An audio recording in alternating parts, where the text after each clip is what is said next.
दरम्यान अहमद पटेलांनी या निवडणुकीत उगीच आपली प्रतिष्ठा पणाला लावल्याची प्रतिक्रिया राष्ट्रवादीचे खासदार माजिद मेमन यांनी दिली आहे। गुजरातमध्ये राज्यसभेसाठी जो महासंग्राम सुरू आहे त्याच्यामध्ये राष्ट्रवादीची भूमिका फार महत्त्वाची आहे आणि कालपासून राष्ट्रवादीच्या भूमिकेबद्दल थोडासा संभ्रम सस्पेन्स निर्माण झालेला आहे आणि या संदर्भात बातचीत करण्यासाठी राष्ट्रवादीचे खासदार माजिद मेमन आता आपल्यासोबत आहेत।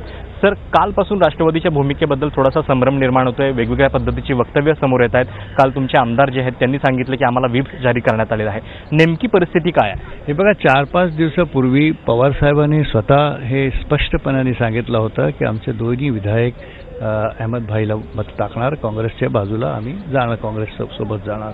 आता काल रात्री थोडंसं कन्फ्युजन असं झालं आहे की जडेजा नावाचा आमचा जो एक विधायक आहे त्यांनी असं मीडियाला सांगितलं की आम्ही भारतीय जनता पार्टीला मत टाकलं। ते त्याचा व्यक्तित्व विचार आहे आणि ते पार्टी लाईनला सोडून बाहेरचा विचार आहे आणि त्या संदर्भात पवारसाहेबांनी आज सकाळी मतदान चालू व्हायच्या आधी प्रफुल्लभाईला तिथे पाठवलेलं आहे की प्रफुल्लभाई जाऊन परिस्थितीच्या संपूर्ण स्टडी करणार आणि व्यवस्थित आमची पॉलिसी फॉलो करणार। पण जर कंधाल जडेजा यांनी पार्टी लाईननुसार मतदान केलं नाही तर त्यांच्यावरती कारवाई होणार?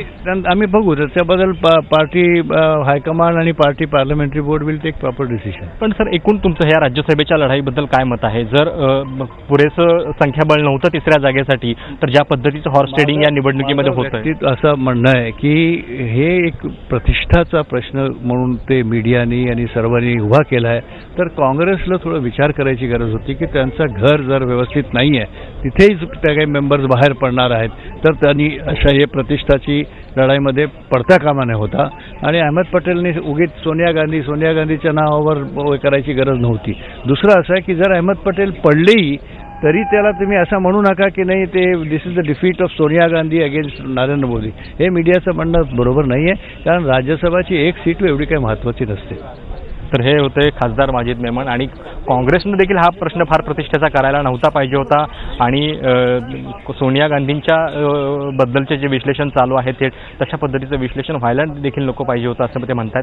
पण राष्ट्रवादीचे दोन्ही आमदार जे आहेत ते UPAच्या बाजूने मतदान करतील, त्यासाठी प्रफुल्ल पटेल यांना तिथं पाठवलेलं आहे अशा पद्धतीचं प्रतिपादन त्यांनी केलेलं आहे। पण खरोखरच राष्ट्रवादीचे आमदार तसं करतील का याच्याबद्दल मात्र संभ्रम आहे।